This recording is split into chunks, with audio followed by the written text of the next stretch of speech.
In response to Moshe's prayer on behalf of the people, God instructs him to Aseh lecha saraf. Make a saraf and attach it to a long pole, a nes. It was argued that the word nachash and saraf are interchangeable, an explanation which is valid for a low-level study of the text. However, one might wish to peel away the various layers for an explanation as to why the word saraf was actually used. But first, a slight digression into the scientific classification of animals, for which I claim absolutely no expertise, other than that drawn from the Wikipedia.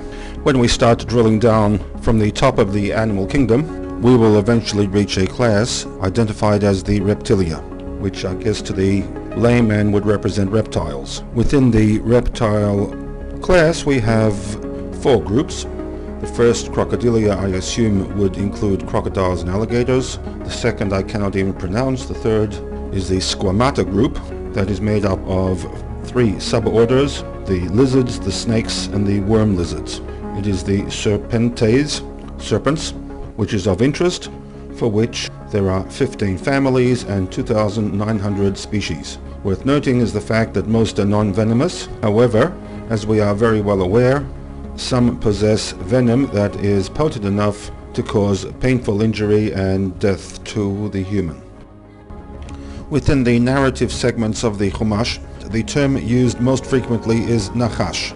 The Nachash surfaces very early on in the Gan Eden story, V'hanachash haya arum mikol chayat hasadeh. Similarly, the symbol for the tribe of Dan is a Nachash. We have a Nachash in Shmot Perek 4.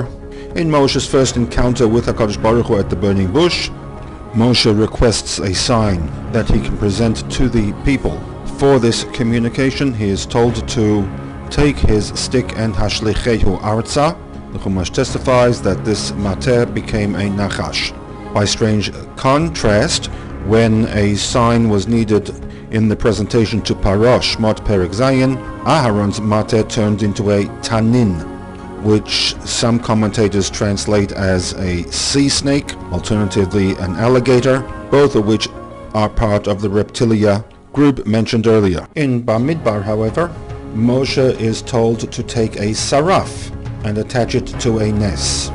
A Peshat reading of this pasuk is that the saraf is a noun. It is a third category of snake. We have talked about the nachash, the tanin, and now we have a saraf. The word saraf is connected to the word sreifa, to burn. The saraf therefore would belong to a category of snake that injects venom. This venom will attack the nervous system, in its wake bringing an intense fever, and ultimately the victim dies. As we shall shortly see, this option will be rejected. The reason for this rejection is that what Moshe actually did contradicts what he was told to do. He was told to create a replica of a saraf, and he, as is recorded in Pasuk 9, creates a replica of a nachash. Consequently, an alternative reading will need to be found.